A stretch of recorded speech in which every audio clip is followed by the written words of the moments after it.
ہم نے اپنی پچھلی ویڈیو میں بات کی تھی کہ ڈونلڈ ٹرمپ کا سب سے بڑا سیاسی چیلنج کسی روایتی سیاستدان سے نہیں بلکہ ایک ارب پتی سے ہے۔ جی ہم بات کریں ایلون مسک کی۔ ایلون مسک جو امریکہ پارٹی بنانے کی دھمکی دے چکے ہیں، لیکن اب ایک دوسرا چہرہ تیزی سے ابھر رہا ہے جو کہ نہ ارب پتی ہے نہ روایتی سیاستدان بلکہ ایک سوشلسٹ ہے، ایک مسلمان اور شاید نیو یارک کا اگلا میئر ہے۔ جی ہاں، ہم بات کر رہے ہیں زہران ممدانی کی۔ کیا آپ جانتے ہیں نیو یارک کی سیاست میں اس وقت سب سے چونکا دینے والی چیز کیا ہے؟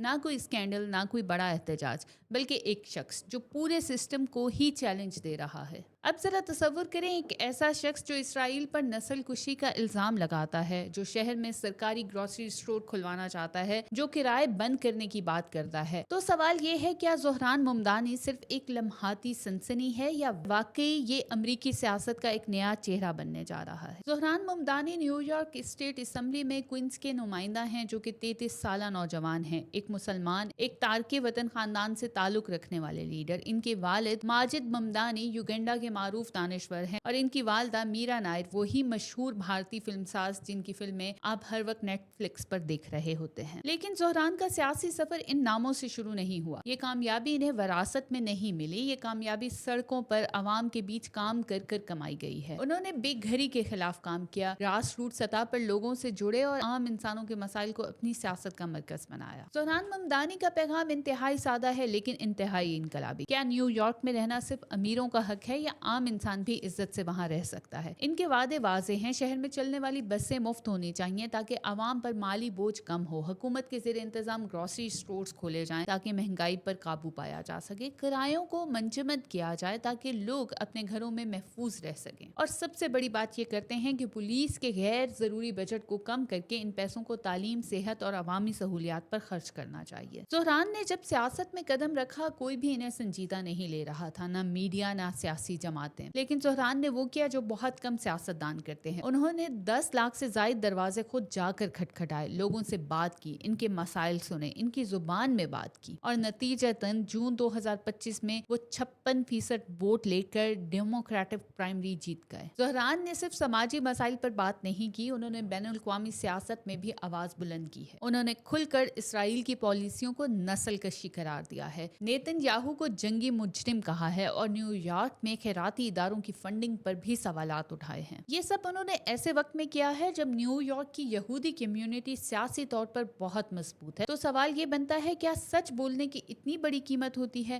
یا اب وقت ہے کہ ہم سچ کو برداشت کرنا سیکھیں؟ ان کے مطابق ٹرمپ کی پالیسیاں نسل پرستانہ اور ظالمانہ ہے جو امریکی معاشرے میں تقسیم پیدا کر رہی ہیں۔ ٹرمپ نے بھی خیر رد عمل دیا ہے، اپنے ٹروتھ سوشل پوسٹ میں ممدانی پر امریکہ سے نفرت کا الزام لگایا ہے، یہاں تک کہ ٹرمپ نے کہا کہ انہیں یوگینڈا یا جنوبی امریکہ واپس بھیج دینا چاہیے۔ یہاں میں یہ ضرور کہوں گی کہ یہ محض زہران کی توہین نہیں، ہر اس امریکی کی توہین ہے جو اختلاف رائے رکھتا ہے۔ آج نوجوان مسلمان، ساؤتھ ایشین، افریقی نژاد اور حتیٰ کہ وہ سفید فام ورکنگ کلاس شہری جنہوں نے پہلے ٹرمپ کو ووٹ دیا تھا، سب زہران کی طرف دیکھ رہے ہیں، کیونکہ یہ وہ لیڈر ہے جو سسٹم کو سمجھتا بھی ہے اور چیلنج بھی کرتا ہے۔ کیا یہ صرف نیو یارک کا انقلاب ہے یا پوری دنیا کے مسلمانوں کے لیے ایک نیا راستہ؟ امریکی مسلمانوں نے پہلی بار محسوس کرنا شروع کیا ہے کہ ان کی شناخت اب ان کی گروتھ میں رکاوٹ نہیں رہے گی بلکہ ایک طاقت بن کر ابھر رہی ہے۔ واشنگٹن پوسٹ اور ہیوسٹن کرونیکل جیسے ادارے اسے اوباما کی 2008 کی فتح سے تشبیہ دے رہے ہیں۔ کوئنز اور بروکلن کی مساجد میں نوجوان اپنے والدین کو ووٹ ڈالنے پر قائل کر رہے ہیں، صرف اس لیے کہ زہران ان کی زبان میں بات کرتے ہیں، اردو، ہندی اور بنگالی زبان میں۔ تو سوال یہ ہے کہ کیا زہران ممدانی صرف ایک وقتی جوش ہیں یا واقعی وہ امریکی سیاست کی سمت بدل سکتے ہیں؟ کیا ان کی جیت عام آدمی کی جیت ہوگی؟ کیا یہ سیاست کا وہ ماڈل ہے جس میں طاقت اوپر سے نیچے نہیں بلکہ نیچے سے اوپر جاتی ہوگی؟ زہران ممدانی صرف ایک نام نہیں رہے، یہ ایک نظریہ بن چکے ہیں، ایک تحریک، ایک نئی سیاست کی طرف قدم۔